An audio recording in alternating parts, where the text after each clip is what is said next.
আমরা একজন মানুষ হয়ে আরেকজন মানুষকে কিভাবে হত্যা করতে পারি, এটাই কি আমাদের সমাজ?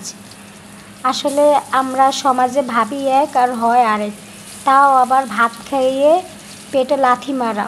এটা কি এই সমাজের কোনো কাজ? আপনারাই বলুন। তো আসসালামু আলাইকুম, সবাই কেমন আছেন? আশা করি ভালো। আমিও আল্লাহর অসীম দয়ায় আর আপনাদের ভালোবাসায় অনেক ভালো আছি। তো আজকে নতুন কোনো ব্লগ ভিডিও নিয়ে আবারও চলে আসলাম আপনাদের মাঝে।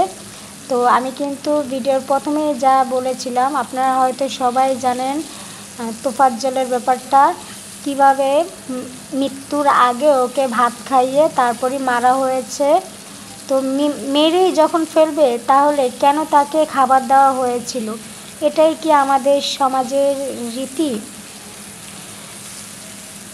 আসলে আমরা সবাই বলি দেশ স্বাধীন হয়েছে, দেশ স্বাধীন হয়েছে। এই কি আমাদের দেশ স্বাধীনের নমুনা?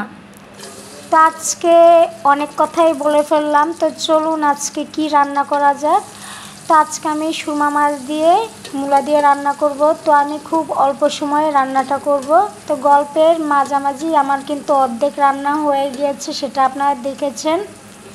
প্রথমেই আমি মাছটা ভেজে নিয়েছি, আর এখন কিন্তু কাঁচামরিচ, রসুন, পেঁয়াজ এগুলো ভেজে নিচ্ছি একটু লাল লাল করে।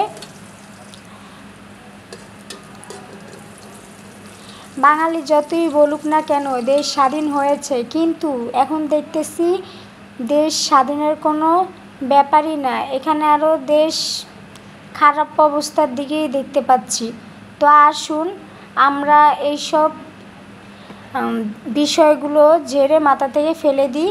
কারণ আমরা যদি মানুষ হয়ে একজন মানুষকে খুন করতে পারি, তাহলে কি এটাকে দেশ স্বাধীন কখনো বলে? তো দেখেন আমি কিন্তু আপনাদের সাথে গল্প করতে করতে রান্না অর্ধেকই প্রায় হয়ে গিয়েছে। তা আমি কিন্তু প্রথমে দেখেছেন হলুদের গুঁড়া, মরিচের গুঁড়া আর মশলার গুঁড়া, পরিমাণ মতো লবণ। এখন কিন্তু আমি হালকা একটু পানি দিয়ে কষিয়ে নেব ভালো করে।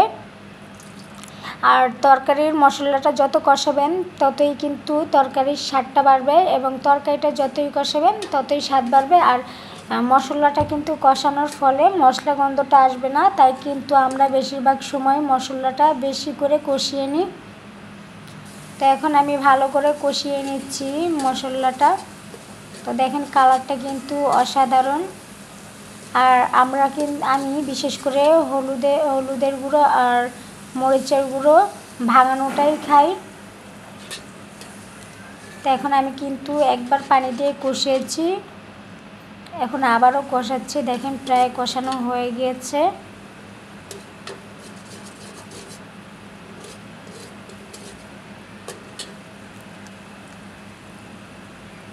এখন আমি কিন্তু মূলাগুলো ভালো করে ধুয়ে নিয়েছি, এখন আমি মূলাগুলো দিয়ে কষিয়ে নেব।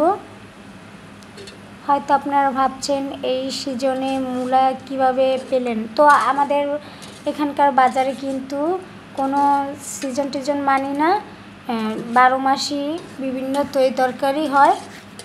আর মূলা কিন্তু এখন অবশ্যই পাওয়া যায়। আর মূলা দিয়ে যে তরকারি রান্না করবেন, মানে যে ধরনের মাছ বা চিংড়ি মাছ, তাতেই কিন্তু খুব স্বাদ লাগে।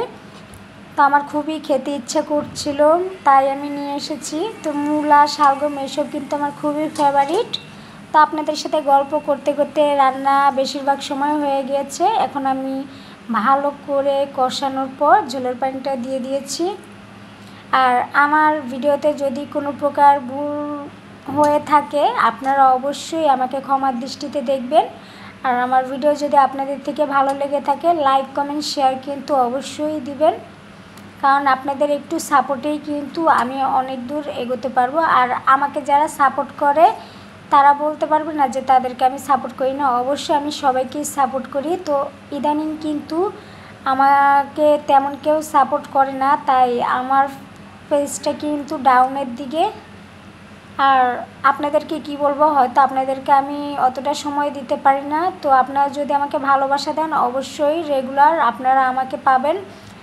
আর অবশ্যই ভালোবাসা দিলে ভালোবাসা পাওয়া যায়, সেটা আপনারা হয়তো জানেন। তো তরকারির ঝোলের পানিটা উতলানোর পর তরকারিটা কষিয়েছি প্রথমে, তারপর দেখছেন যে ঝোলের পানি দিয়ে দিয়েছি। ঝোলের পানি উতলানোর পর আমি কিন্তু মাছগুলো দিয়ে দিয়েছি। তরকারিটা প্রায় হয়ে এসেছে। তো লাস্ট টাইমে আমি কিন্তু ধনিয়া পাতাগুলো দিয়ে দিচ্ছি।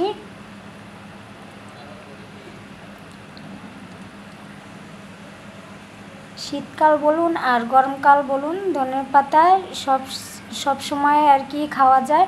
তো আজকের ভিডিও এই পর্যন্ত। সবাই ভালো থাকবেন। আল্লাহ হাফেজ।